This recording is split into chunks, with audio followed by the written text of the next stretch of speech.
Kaia, if someone has been on one career path or has had one life calling, let's say, and they decide they want to change course, what's your advice to them?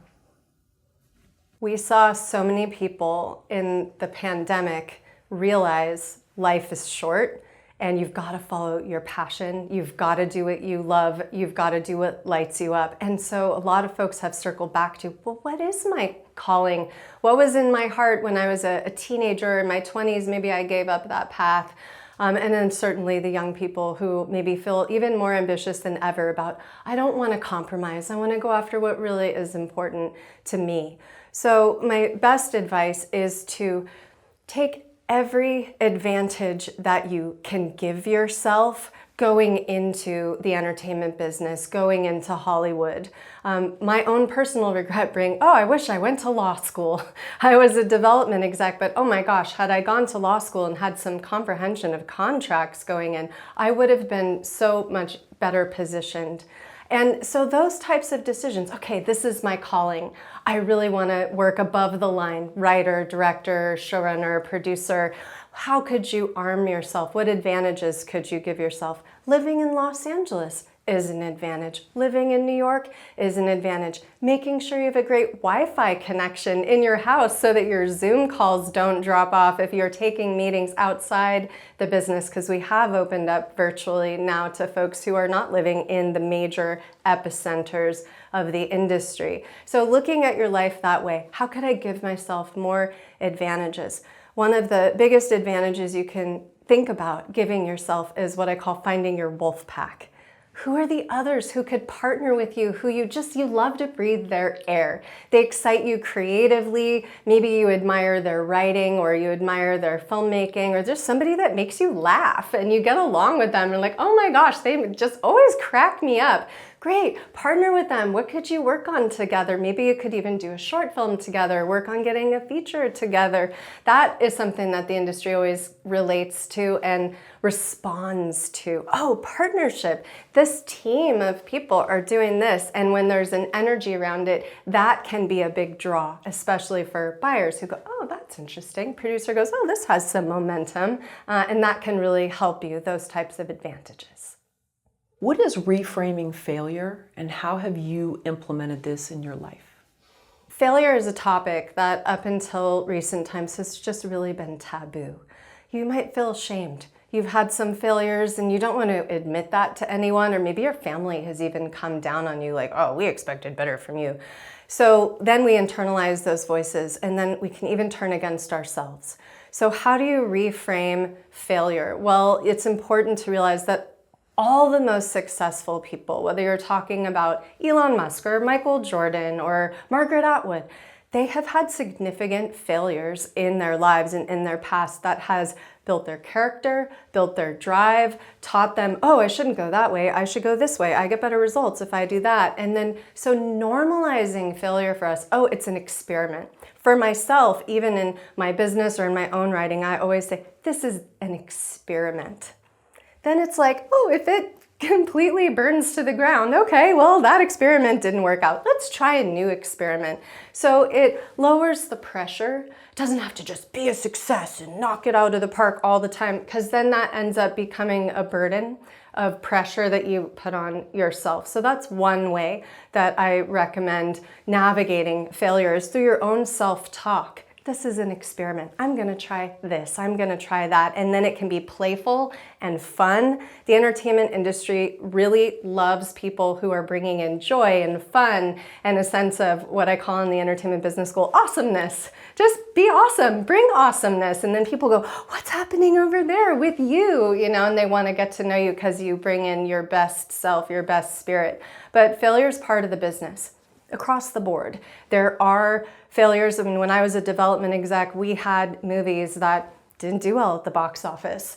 And we had to process that and go, okay, well, if we invested in that, we all believed in that and it didn't work out, well, can we learn from that so we can make a better decision next time? And we would have those debrief meetings. So if there's anyone in your life that you can debrief with, who you trust, who is part of your wolf pack, who could say, let's reframe the failure for yourself as something that you learned that is a mistake you won't make again, so that you can get the lesson and then make a different mistake next time. Because I think the biggest failure that any of us could have is making the same mistake over and over. That's the kind of truest failure. But if you actually make a mistake, things go sideways, you learn from it, then you get to make a new mistake next time. And then you can start to feel like your own growth as a human being is tied to your creative path. And I think that's the best any of us can hope for. It's important to remember Leonardo da Vinci was not famous in his lifetime. He was passed over for the Sistine Chapel. He was a gay man who was imprisoned for sodomy, who couldn't even live his best life out in public, and he was discovered 100 years after he died. So I'm a historian, and if you look back through history, you go, oh my gosh, there are so many incredible examples of artists who were recognized long after they passed because they left legacy, they left something of value. So if you have decided, this is my calling, this is my path, stay really close to your muse, to your inner voice that says, how can I give something back? How can I give something back to others, to the world, through my art? And you kind of have to let it go, knowing, one of my producing partners says, it's better to have too many babies than a spoiled baby. So you don't necessarily get to know, oh, I hope this project goes, but you don't really know if it will go. You can hope and pray. But if you have a few projects, then you have more of a chance of knowing, okay, that one failed. Oh, but this one did really well. Well, you had said too that someone gave you the advice that the entertainment industry loves people who are busy, pretty, and forgive me, I forgot the other one. Happy, busy, pretty. Okay, happy, busy, pretty. What if someone says, well, that's not in my nature? How can we sort of present that, even though once they get to know us, they find out we actually do great work? So that's a quote that's a little out of context. Let me give you the context. My friend Juliet Lando and I are always joking about and laughing that this industry only wants you to look happy, busy, and pretty all day, every day. You can't let any of the warts show. And that's not human, but yet if you go back through film history, it's glamour and it's optics and it's image and all these things. So there's a lot of challenges to living in our modern times today, but one of the beautiful, maybe silver linings to all the challenges that we face is that we do get to be a bit more real. And I think we're all craving feeling like someone is real. Think about the show that you watched most recently that you really, really loved. There's probably a character from that show that was real. That somehow, whether they were funny or more dramatic, they felt so real to you and alive and like someone you might even want to be friends with. And I think at the end of the day, that's what we're all craving. That's what execs are craving. That's what showrunners want to staff in their rooms. You might be watching Star Trek and it's completely, it's genre and it's sci-fi and it's other worlds. But then you realize, oh, but I love Dr. Crusher. I love Picard. These are people who I wish I could know in real life. And because there's resonance, because it feels real, audiences tune in. That's what we want. We want to feel something. We want to laugh. We want to cry. We want to connect. So being happy, busy, pretty, even though this industry is like, we just want you to do that, it actually is full of real people. Execs are real people. They're like, tell me your story. What do you want me to know about you? And this is what really will help you in your career, is getting in touch with your realness. Who are you that you can really bring forward? Go to the depths, we say, like right from your marrow.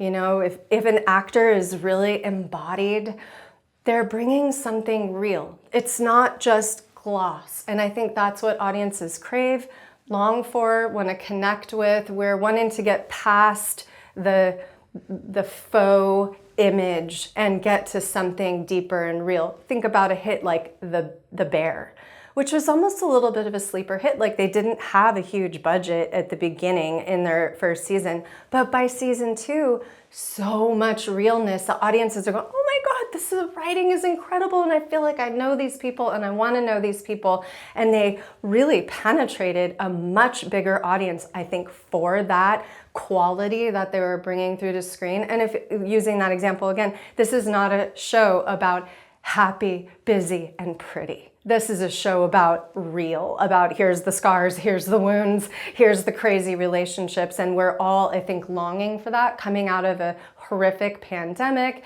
And then in the entertainment business, the strikes and the work stoppages, which were also painful for so many of us and for my students as well, that we're all going, how can we build something better? How can we build something that feels more real to all of us, that's more fun, hopefully? Because if you're being fake, you're not having fun.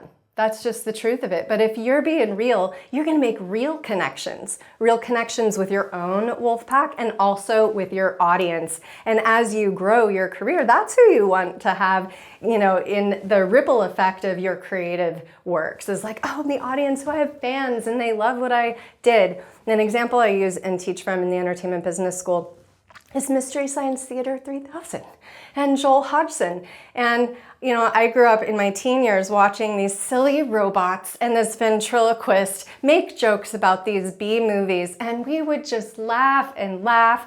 And he developed such a huge fan base that people were like, oh, we love him. It's so creative. It's so real. It's so funny. And you would never expect, like, an exec, if you were pitching, I'm going to pitch you a show with a ventriloquist and a couple of robots, and we're going to make jokes about B movies. I don't know many execs who'd be like, oh yeah, let's greenlight that. But that, when he's coming from that real place that Joel Hodgson was as a creator, huge fan base, real connection. How often do you work with writers who are afraid that their ideas will be stolen? Almost every student I have, almost every client I have in my coaching business has expressed concern about, oh, what if my ideas get stolen? And how do I protect my ideas? So a lot of what I teach, especially around week 6 and week 7 of the entertainment business school, is how do you protect yourself?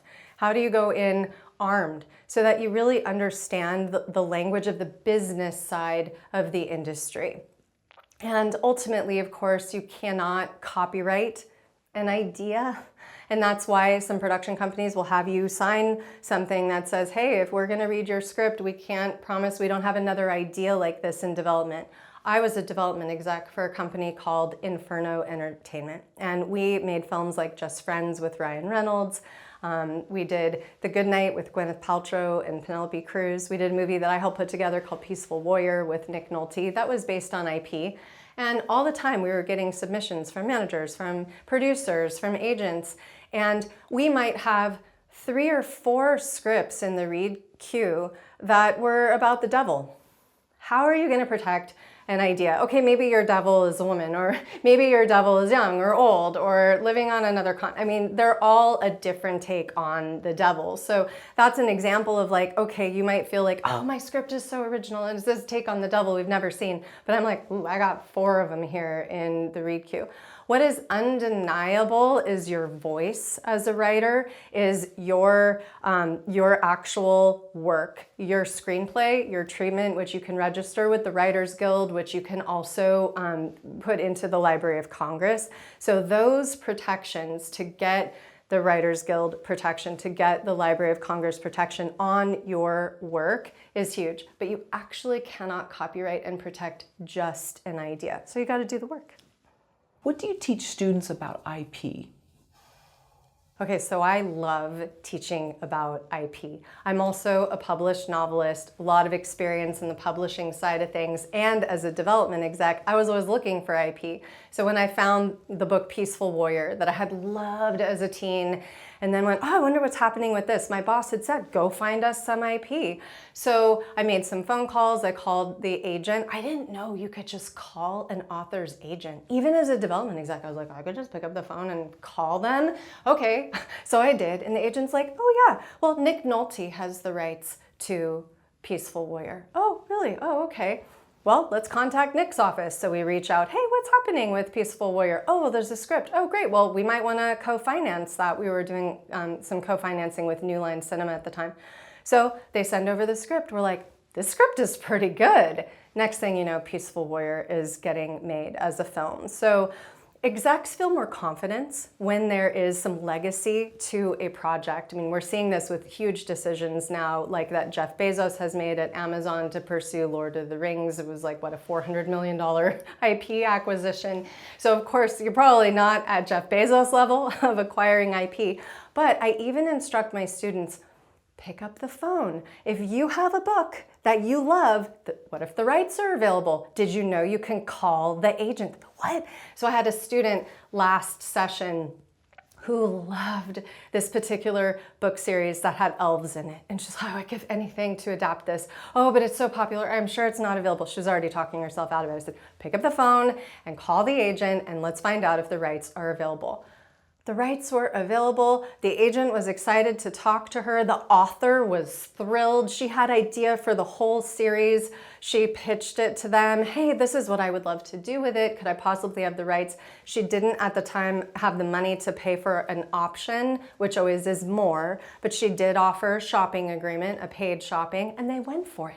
And now she controls this IP and she's able to do her own adaptation and she acts. So she's looking for a role for herself, but she gets to write for herself. But now that she controls that IP, that becomes a honeypot for execs who are like, oh wait, it's based on IP? This is the most powerful statement you can utter to any buyer. I have this project based on IP, based on best-selling IP. In a lot of cases, a best-selling work has sold tens of thousands of copies in a year. It doesn't have to be millions. Some of the books on the New York Times bestseller list have sold 40,000, 50,000 copies. And maybe if it was a few years ago, the rights might be available. So just to encourage that you have the ability to contact book agents, reach out to authors directly. I am working on an adaptation of a memoir called Swell. I reached out to the author directly, Captain Liz Clark. I contacted her on Instagram.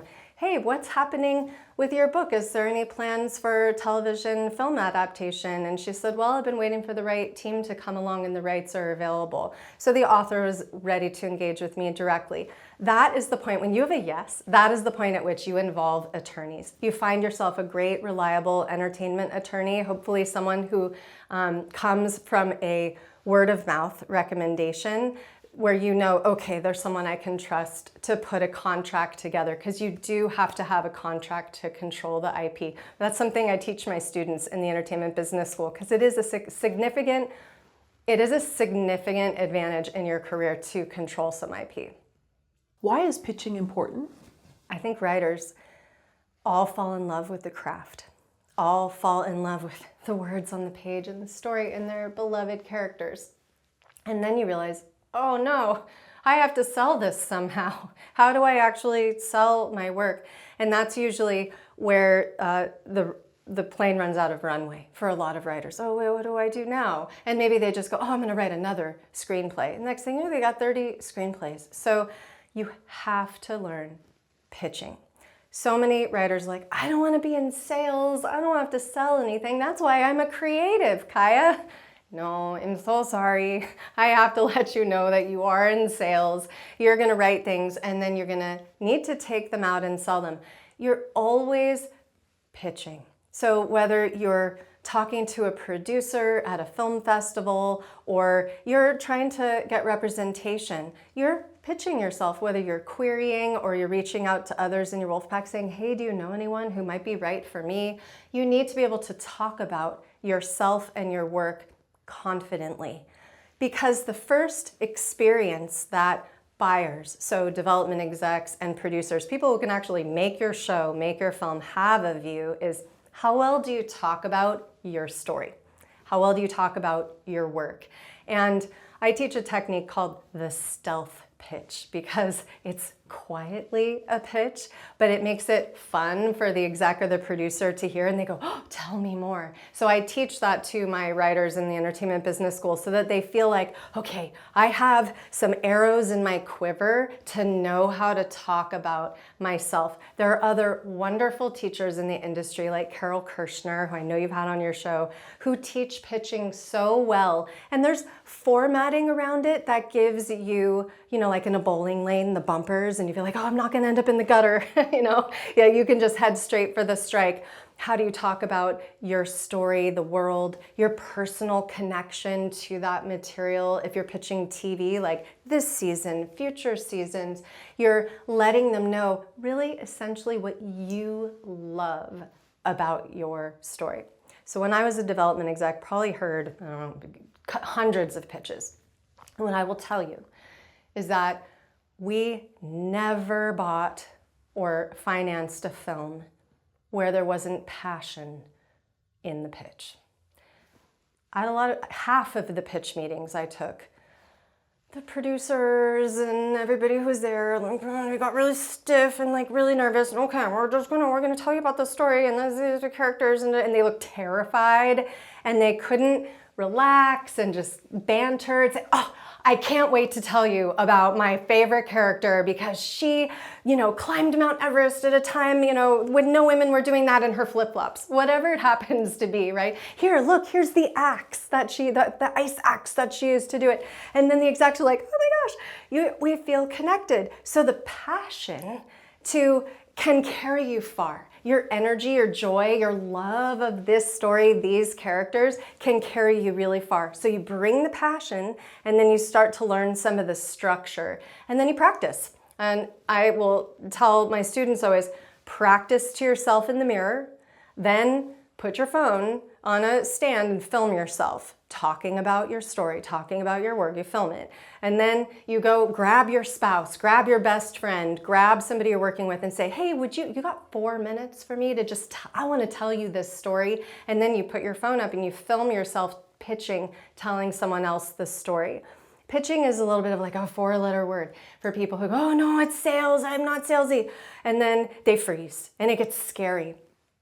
But if you find your passion and you can communicate it and then tell a decent story woven in, you're already 90% further down the road than someone who can't clearly articulate with passion the story that they're telling. But what if someone says, I've lived in my little small town all my life. My parents were very supportive and they let me stay with them till I was 30.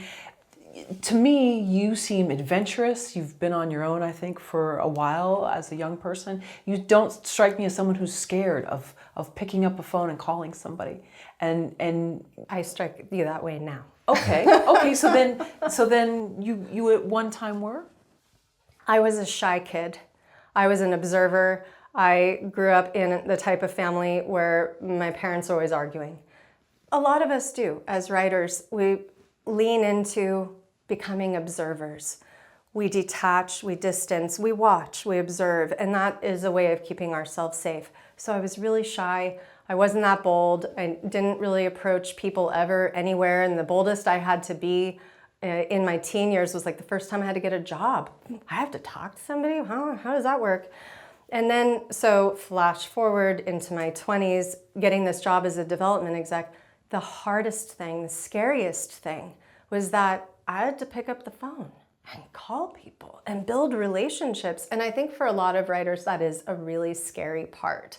So if you grew up in a small town and you've been living with your parents for a really long time and it is like safety zone for you before you're gonna spread your wings and maybe you're gonna move to the big city and hopefully staff in a writer's room, I bet you're a great observer. I bet you've been watching the world for a long time. There is a tiny little town really close to where I live now in San Diego. And in that tiny little town, very Stepford, you would think, oh, nothing happens there. Well, it was just busted for a massive prostitution ring. I bet you some kids in that town were like, what's going on at that house down the street, There's stories hidden everywhere. So it doesn't really matter where you came from, big city, small city, you're adventurous, you're not adventurous. You are gonna find that you're having to constantly strengthen the muscle of your courage, constantly. This is a kind of terrifying business. It kind of is, in that your dreams are on the line all the time. And that's a really scary, bold place to live. But if you've chosen this, if this is your calling, just know, okay, you're about to get your PhD in courage, in building courage. So in my own personal life, I'm a surfer. I wasn't always a surfer. I learned to surf at age 40 after my father passed away. I needed something else. I didn't even know what I was looking for, but I found a great teacher, a great coach. And he started taking me out there. And it was absolutely, truly terrifying. You're facing the maw of giant waves that can kill you. And I was constantly petrified. My coach would joke I was like a cat with her claws out on the surfboard, like, oh my God, we're gonna die.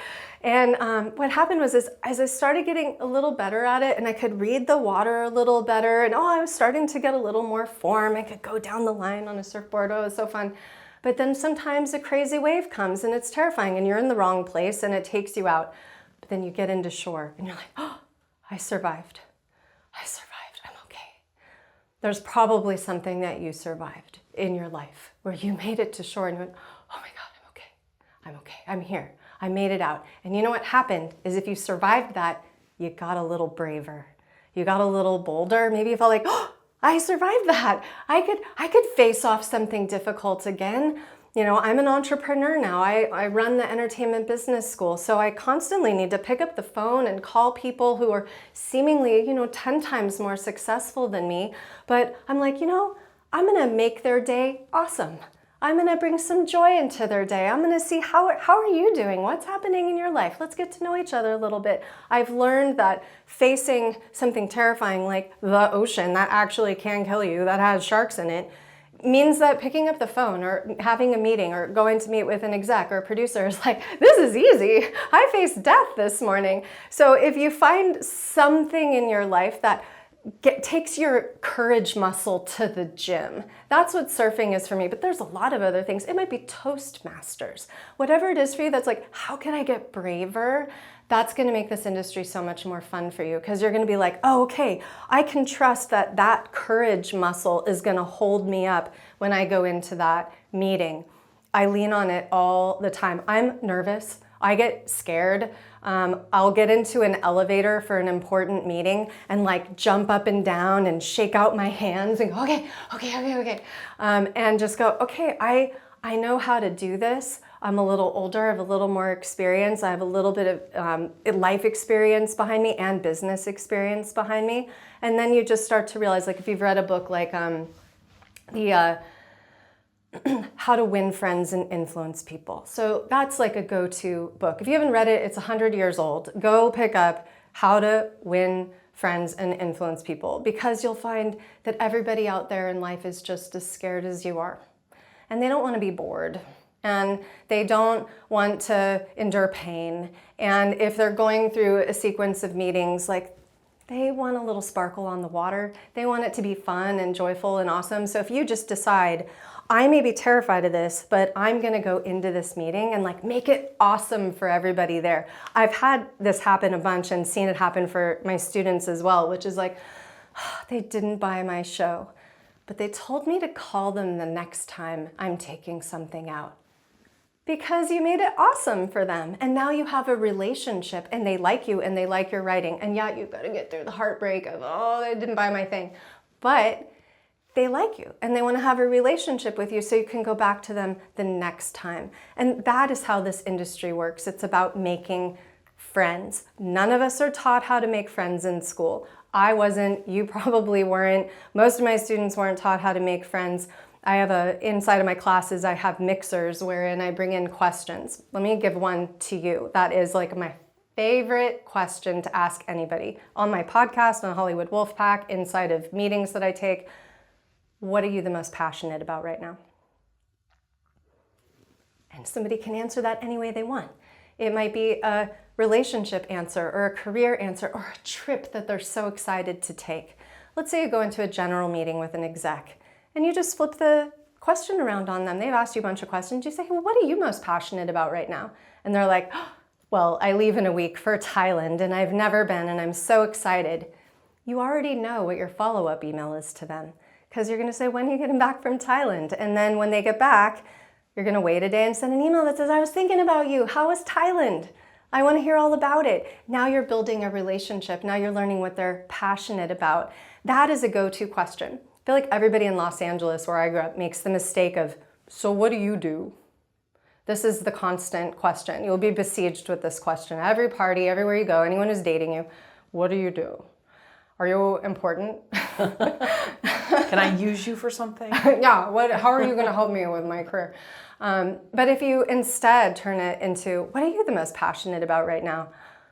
I've seen attorneys come alive and get excited. I've seen legacy producers who, have big names go, what an interesting question. And get to talk about like the fact that their kid made the basketball team cut and they're so excited to go celebrate and like cheer them on in the games. And you start to really see how human everyone is. And then you start to find, oh, this person will take my calls and now we have a friendship and we go get drinks together. And then because you're meticulous, because you're probably a good student, right? At some point where in your life, a student of the industry or a student in school, you're gonna go maybe keep a little notepad that's like, went to Thailand back on January the 15th, or, son, is it going into the basketball team, or, they're whatever that might be. And you're gonna kind of take those notes so that as you get to know people, develop those relationships, you wanna connect with them about what they care about. It's not always work. Sometimes it is. When things are going right and all the trains are running and things are like happening and you have something going, like I'm newly producing, we just attached a director to our movie, we're so excited. That's a moment to be like, how's work going? Oh my God, let me tell you, I'm so excited about our director. I just saw the deck, it looks fantastic. Yay! But that's not like every day. So I'm a Buddhist and I have a Buddhist teacher by the name of Rinpoche Pema Chondro. And the last time I sat with her, she said, we have so little happiness for ourselves in this life. There's not like that many moments or markers. You get married, your child is born. I mean, there's a few big ones. Every once in a while, I'm dating someone new, it's really exciting. Those are a few moments, but there's not like that many. You're not gonna sell a show every other week. You can't rely on that for the dopamine hit that your brain needs. But if you celebrate the happiness of others, you multiply your happiness. So in this industry, if you can like let go of the envy, oh, I wish I sold the show and they're working and I'm not. If you can let the envy go and set it aside and go, I can celebrate your happiness and you just sold a show and oh my gosh, you just got into partnership with that producer, and you start to celebrate others, your happiness is gonna amplify tenfold. This is what I love to see in the entertainment business school with all my students, is they start to discover how awesome each other are and then go, oh my gosh, I can't wait to read your script, and oh, you finished a short and I'm gonna watch it, and they start to celebrate each other, and it just becomes a vortex of more joy. I mean, you're not probably gonna change your internal makeup. If you're a little bit depressive like I am, you're gonna default there. That's kind of like the groove that you fall into. What are you gonna do? But it becomes a little bit more of a practice. And when I'm feeling kind of low, I start to look for, okay, well, who can I celebrate? I look for where can I, enjoy that joy and then feed it back. I'm so happy for you. You're doing it, you're making it. And that for me now, I'm 48, so this is part of the joy in my life. I was mentored by Garry Shandling. I worked for Garry. And he was always reading everybody, all his friends. There was always a pile of scripts on his desk. He was always championing and celebrating his Wolfpack. And I remember the first time I saw Garry order flowers for one of his friends who had a movie come out, movie premiere. And it was a guy.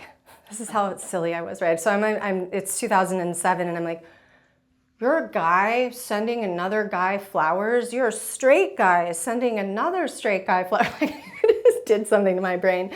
But then Garry was like, why wouldn't I send him flowers? He's my buddy. I want to celebrate him. Send him this giant bouquet. Congratulations on your movie.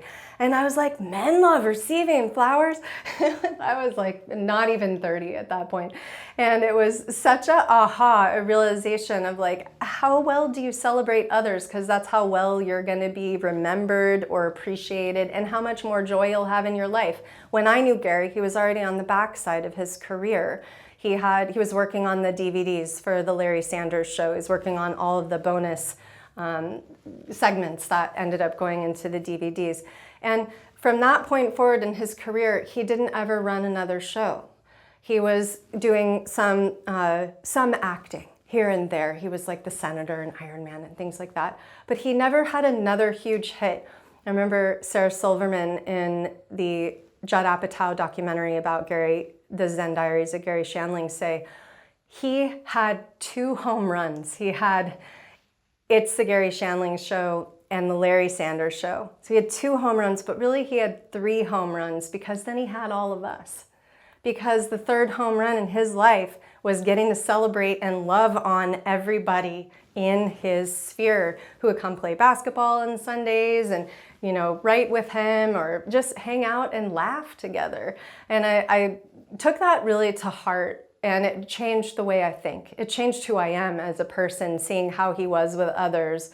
And I think up until that point, I had been making the mistake that a lot of writers do, which is thinking it was about me and my craft. Solo. I mean, I was a novelist, so I was working on Written in the Ashes at the time and going, oh, I'm writing this book and it's going to be about me and this book and my next book, and very myopic, without even realizing that I was closing myself off to community. And so I'm always encouraging my students, if you're a writer, do a script swap. Read somebody else. And ask to be read and say, hey, and you know, at every level of the industry, we all need to have somebody to put eyes on our work.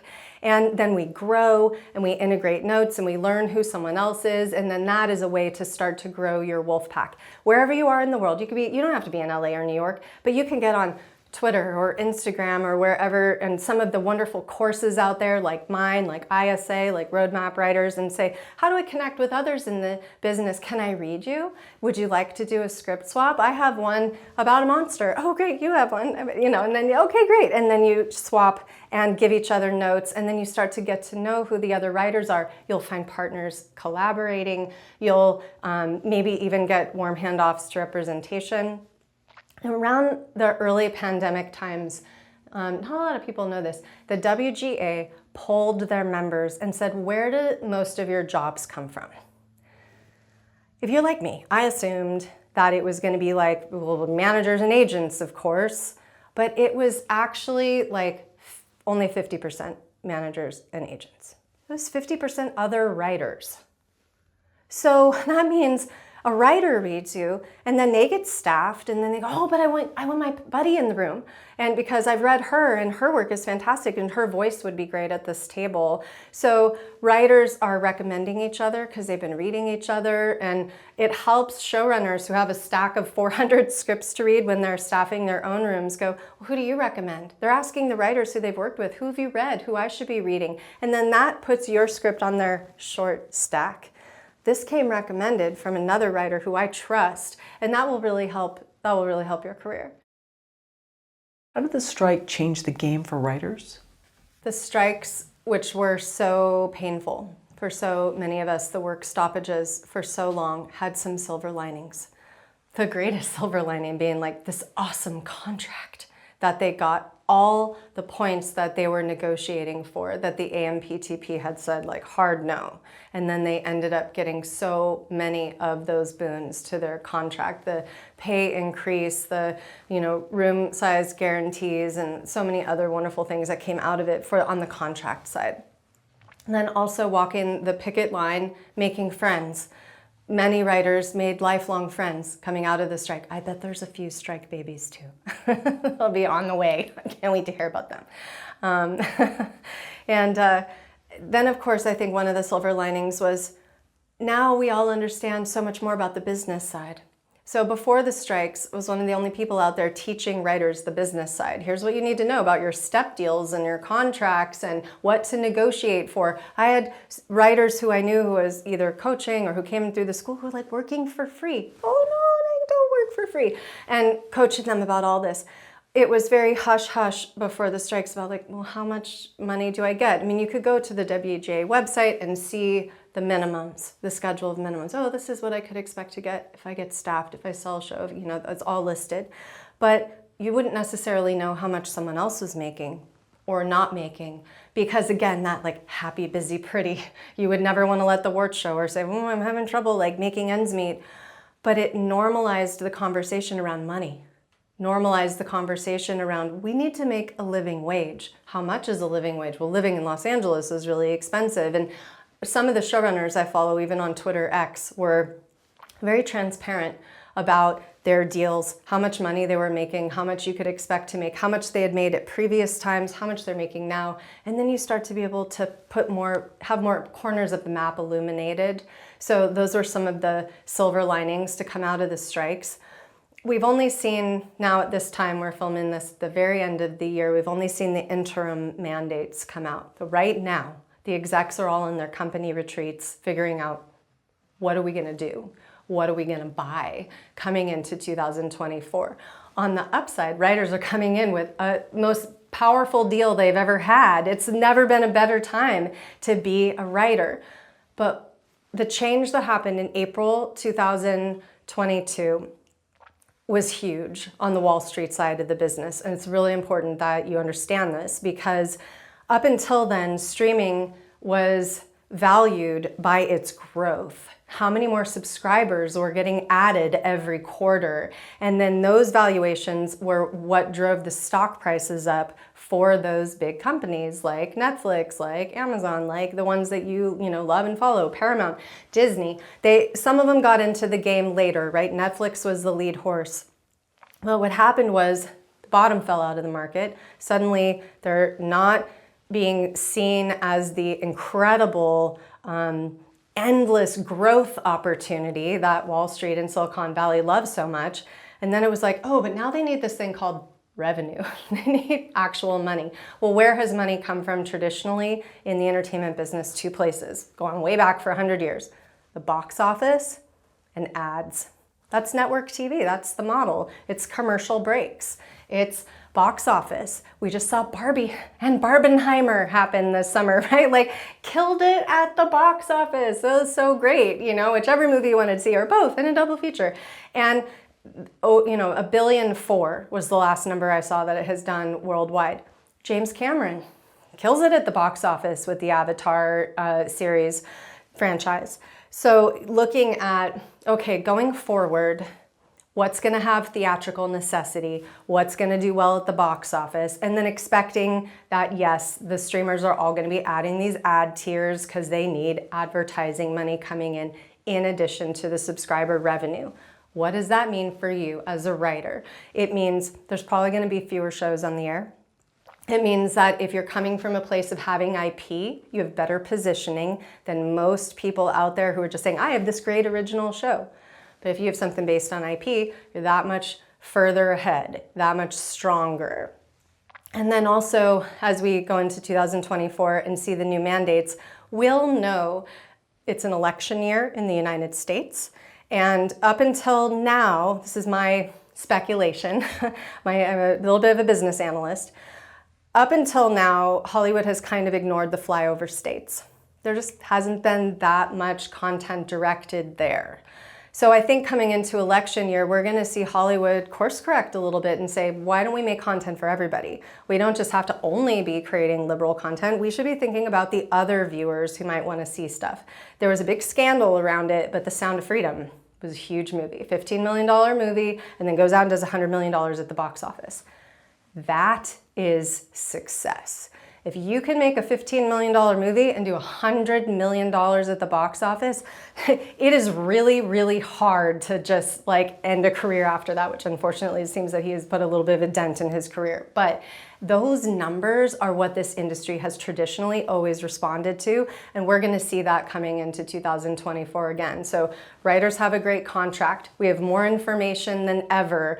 You can go after IP. You can do business trainings like through the Entertainment Business School and start to understand your positioning and take advantage of the fact that there's box office momentum. Think about a franchise. What could you write that would have franchise opportunity and possibility? Because I guarantee you the buyers are going to be looking for that. Why did Barbie work? Why was it so successful? What else could we do? Yes, we're gonna see some other toy franchises for sure. But the smart writing, that was fun, that got, my theater, I don't know if you've seen it or at yours, but my theater was full of women, moms, and little girls laughing their heads off, all dressed in pink. It was an event. It was fun. So writing something that's fun, writing something that doesn't exclude somebody, but that is a little bit for everybody. Our classic 4-quadrant movie is going to be, I think, what buyers are looking for in 2024. And then, of course, on the streaming side, who knows? Because the advantages on streaming, who has the advantage? Netflix, Apple, Amazon, they're huge companies. Apple's worth $3 trillion right now. Like, that is ludicrous money. But the others that we're starting to see struggle a little bit, like Max. I still want to call it HBO. It's still HBO to me. Max and the possible merger that's been in the newspapers lately with Paramount. Like, what could happen? We don't know yet. But what we're seeing is that the streamers who got into the business late are having more struggles to keep up with Netflix, because Netflix is sitting pretty. Apple is not going to have any issues. They sell AirPods all day, every day. They can finance anything they want. Martin Scorsese's next movie, right? So as you think about your own positioning in 2024, can you go out with something that's like franchise, box office? Can you partner with others who might have more industry experience than you? We could all Wolfpack together and sell something together. That will give you an advantage, because we've had 600 shows on the air. Okay, next year we might have like 400 shows on the air. We're gonna see a paring back. But then on the other hand, bigger budget, legacy stuff. Harry Potter will be coming out, which Max is investing in significantly. So thinking about your positioning, again, my life as a surfer, we get out there in the water and go, where should I be to catch the wave that I wanna ride? Oh, if I go over here, well, there's no one else over there. Okay, well, but if I'm here and then the wave comes that I want to ride, I'm in the right place. You got to think like that about your career. What is high concept? If you think about what buyers want in this industry, they want commercial projects. That means they just want the maximum number of eyeballs on a movie or on a TV show. So thinking about what makes something high concept, it makes it easier to sell. It means it translates through. The execs and the marketing departments go, oh, I know how to sell that. I know who I'm selling that to. And the concept, the log line, the title of your movie, of your show, essentially sells itself. Girls. Lena Dunham, Girls, HBO, whatever that is, it's set in New York. That sounds great. Bunch of girls struggling in their 20s in New York. So if a title can sell it, it tends to be high concept. If you have something high concept, it starts with the title, goes into the log line, but suggests a demographic, suggests who's gonna watch it. And also it's sold to your first reader, who's that exec, as, oh my gosh, this is so fun. And they get it and they instantly connect to it without you having to do a lot of explaining. High concepts don't require any explaining. It's Batman versus Superman. Oh yeah, I want to see them fight. Oh, okay, well, yeah, I didn't have to explain that to you. All I had to say was Batman versus Superman, and like, you're in or you're out. You know if it's for you or not. High concept tends to be something for the 4 quadrants. That's an old industry term going back to last century about, it's essentially older women, younger women, older men, younger men. It's that simple. It means the whole family can go out to see the movie. Up until now, the tentpoles, like the superhero movies, they're 4 quadrant. They tend to be high concept. We know, like, oh, I could bring my whole family. I have a 12-year-old. I could go to see it with him. That's great. That's something for everybody. If you think about something that has done really, really well over time on television, The Simpsons speaks to everybody. You can watch it as a grown-up, you can watch it as a kid, and there's something in there for everybody. I don't know if when Matt Groening sold The Simpsons, the execs were like, oh, it's super high concept, but boy, has it legacy over time proven to be like, this is the everyman, Homer's the everyman, Marge is the everywoman, here's this family who we want to see go through their foibles and mistakes over the course of time. So yes, high concept tends to be that strong idea with a clear audience of who it's for. And as an exec, so when I was a development exec, like, I used to know it was high concept if I could visualize the movie poster. Just off the title. I see the title and I go, oh, I see the poster. Meaning I know how to promote it. I know who's gonna wanna see it. And then the title and the logline do all your selling for you. And it makes it just so much easier for you to get something set up. How come high concept is so hard to define? You know, we ask so many people that question, the same question, what is high concept? And everyone has a different answer. We're going back to that classic William Goldman quote, nobody knows anything, right? In this industry, I don't know if Apple knew, I mean, maybe somebody did there because they bought it. I don't know if they knew that Coda was going to win Best Picture. This little fishing town and this small family, and she wants to sing, and the parent, everybody's deaf. Like, how is that high concept? I would kind of say no. But then you realize, oh, you've got this really relatable, emotional story that kind of speaks to everybody, ends up being like more high concept, speaks to everybody, reaches more people, is an easy sell, isn't something that the marketing department has to like scratch their head over. But it's a subjective industry. We all love different things. So I don't innately think commercially. That's just not, I had to learn that. I tend to, everything I watch tends to come out of the UK. I like really, I'm LGBTQ, so I'm bi-queer. The stories that I love that sing to my soul aren't necessarily things that like I could tell like my mom or dad to watch, you know? So I've had to learn, okay, well, when we're coming from in this industry in America, in the United States, something high concept, also what they mean is how well will it do internationally? Will it reach a broader audience globally and not just something niche?